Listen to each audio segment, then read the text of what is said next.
میرا نام فوزیہ معین ہے۔ یہ واقعہ تقریباً 20-25 سال پرانا ہے جو میرے ساتھ پیش آیا، اور یہ واقعہ آج تک میرے ذہن پہ نقش ہے۔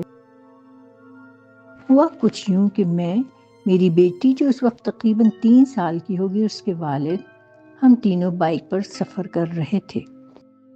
ہماری گاڑی کچھ کام کے سلسلے میں ورک شاپ گئی ہوئی تھی۔ موسم اس دن کافی خوشگوار تھا، فضا میں ہلکی سی خنکی پھیلی تھی۔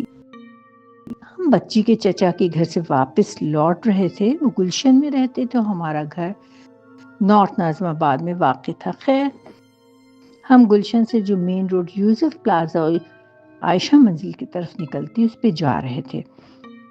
ان دنوں اس ایریا میں چاروں طرف کنسٹرکشن ہو رہی تھی۔ روڈ کے کنارے بہت سے نامکمل اور غیر آباد اپارٹمنٹس بھی نظر آ رہے تھے۔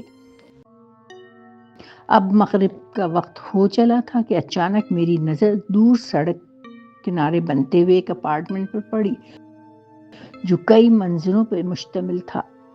غالباً نئی چھت پڑی تھی۔ لکڑی اور لوہے چھت کے چاروں طرف نکلے نظر آ رہے تھے کہ اچانک میری نظر آخری فلور کی اونچائی پر پڑی۔ میں نے دیکھا کہ لوہے یا شاید لکڑی کی راڈ جو چھت سے کافی آگے نکلی ہوئی تھی، اس پہ 2 بچے بیٹھے ہوئے تھے۔ وہ دونوں بچے اس پتلی سی راڈ پر بیٹھے زور زور سے پاؤں ہلا رہے تھے،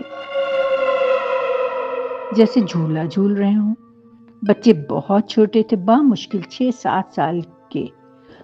بچی نے 2 چوٹی باندھی ہوئی تھی جو اکڑی ہوئی تھی اور کانوں کے اوپر سینگ کی طرح اٹھی ہوئی تھی۔ وہ پورا ایریا ویران اور سنسان تھا۔ بس میری چھٹی حس نے خطرے کی گھنٹی بجائی اور میں نے اپنے ہسبینڈ سے کہا، یہاں سے جلدی نکلیں اور بائک کی رفتار ذرا تیز کریں۔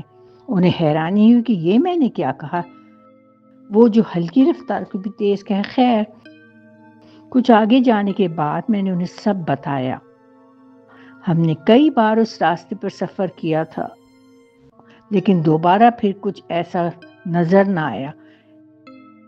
لیکن یہ نظر کا دھوکہ ہرگز نہ تھا۔ میں نے دور جانے کے بعد بھی پیچھے مڑ کر دیکھا تھا۔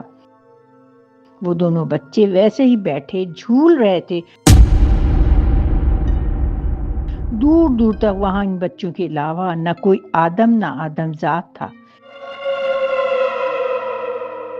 یہ واقعہ میں کبھی فراموش نہیں کر سکتی۔